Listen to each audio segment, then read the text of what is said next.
भारतीय संविधान के मुख्य शिल्पकार डॉक्टर भीमराव अंबेडकर का जन्म 14 अप्रैल 1891 को मध्य प्रदेश के महू में हुआ था। डॉक्टर भीमराव अंबेडकर के पिता का नाम रामजी मालोजी सकपाल और माता का नाम भीमा बाई था। डॉक्टर भीमराव अंबेडकर जन्मजात प्रतिभा संपन्न थे। 14वीं संतान के रूप में जन्मे डॉक्टर अंबेडकर हिंदू महार जाति से संबंध रखते थे, जो अछूत कही जाती थी, और उनके साथ सामाजिक और आर्थिक रूप से गहरा भेदभाव किया जाता था।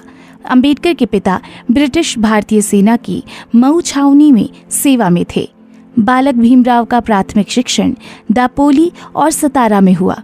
बम्बई के एल्फिंस्टोन हाई स्कूल से अंबेडकर ने 1907 में मैट्रिक की परीक्षा पास की। बड़ौदा नरेश सयाजी राव गायकवाड़ की फेलोशिप पाकर भीमराव ने 1912 में मुंबई विश्वविद्यालय से स्नातक परीक्षा पास की। संस्कृत पढ़ने पर मनाही होने से वो फारसी लेकर उत्तीर्ण हुए। अमेरिका के कोलंबिया विश्वविद्यालय में बीए के बाद एमए की पढ़ाई के लिए बड़ौदा नरेश सयाजी गायकवाड़ की पुनः फेलोशिप पाकर वह अमेरिका के कोलंबिया विश्वविद्यालय में दाखिल हुए। सन 1915 में उन्होंने मास्टर की परीक्षा पास की। इस हेतु उन्होंने अपना शोध प्राचीन भारत का वाणिज्य लिखा था। इसके बाद कोलंबिया विश्वविद्यालय अमेरिका से ही उन्होंने पीएचडी की उपाधि प्राप्त की। उनके पीएचडी शोध का विषय था ब्रिटिश भारत में प्रांतीय वित्त का विकेंद्रीकरण। फेलोशिप समाप्त होने पर उन्हें भारत लौटना था और छात्रवृत्ति की शर्त के अनुसार बड़ौदा नरेश के दरबार में सैनिक अधिकारी तथा वित्तीय सलाहकार का दायित्व स्वीकार किया। पूरे शहर में उनको किराए पर रखने को कोई तैयार नहीं होने की गंभीर समस्या से वो कुछ समय के बाद ही मुंबई वापस आ गए।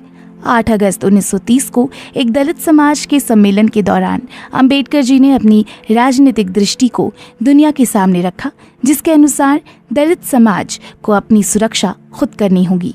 अपने विवादास्पद विचारों और गांधी और कांग्रेस की कटु आलोचना के बावजूद अंबेडकर की प्रतिष्ठा एक अद्वितीय विद्वान और विधिवेत्ता की थी। इसी कारण जब 15 अगस्त 1947 में भारत की स्वतंत्रता के बाद कांग्रेस के नेतृत्व वाली नई सरकार आई, तो उसने अंबेडकर को देश के पहले कानून मंत्री के रूप में सेवा करने के लिए आमंत्रित किया, जिसे उन्होंने स्वीकार कर लिया। 29 अगस्त 1947 को अंबेडकर को स्वतंत्र भारत के नए संविधान की रचना के लिए बनी संविधान मसौदा समिति के अध्यक्ष पद पर नियुक्त किया गया। 26 नवंबर 1949 को संविधान सभा ने संविधान को अपना लिया। 14 अक्टूबर 1956 को नागपुर में अंबेडकर ने खुद और उनके समर्थकों के साथ बौद्ध धर्म को स्वीकार कर लिया। इस प्रकार अंबेडकर जी ने हिंदू समाज को कम से कम नुकसान पहुंचाया, जिसका वादा उन्होंने गांधी जी से किया था। अंबेडकर जी ने बहुत सारे प्रलोभनों के बाद भी इस्लाम और ईसाई धर्म को नहीं अपनाया। 1948 से ही भीमराव अंबेडकर मधुमेह से पीड़ित थे। जून से अक्टूबर 1954 तक वो बहुत बीमार रहे। इस दौरान वो बहुत कमज़ोर हो गए थे। 6 दिसंबर 1956 को अंबेडकर जी की मृत्यु हो गई। डॉक्टर अंबेडकर को सन 1990 में मरणोपरांत भारत रत्न से सम्मानित किया गया। अब हम इस महान देशभक्त के अनमोल विचार जानते हैं, जो हमारा जीवन बदल सकते हैं। मैं किसी समुदाय की प्रगति, महिलाओं ने जो प्रगति हासिल की है, उससे मापता हूँ।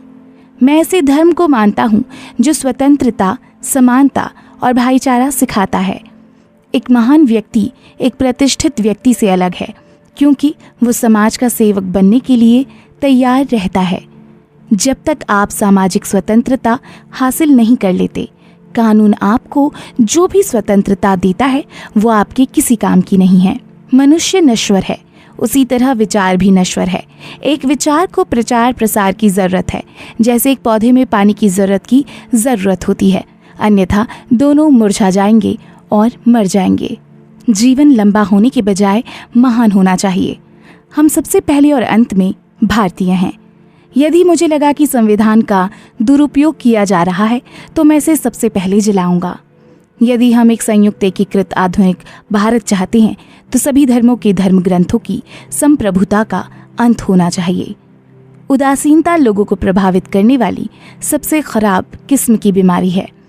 रात भर मैं इसलिए जागता हूँ क्योंकि मेरा समाज सो रहा है। जो कौम अपना इतिहास नहीं जानती, वो कौम कभी भी इतिहास नहीं बना सकती। अपने भाग्य के बजाय अपनी मजबूती पर विश्वास करो।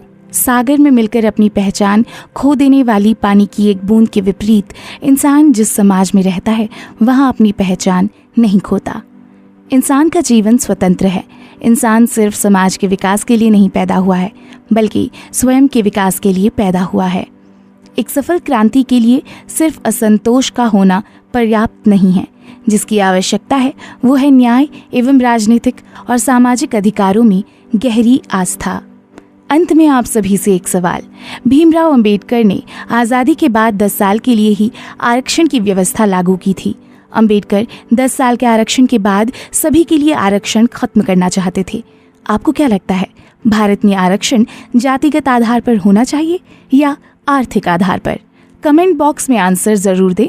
अगर ये वीडियो आपको पसंद आया तो वीडियो को लाइक शेयर करें और एफर्टलेस जीके के यूट्यूब चैनल को सब्सक्राइब ज़रूर करें, जिससे आपको लगातार अपडेट्स मिलते रहेंगे।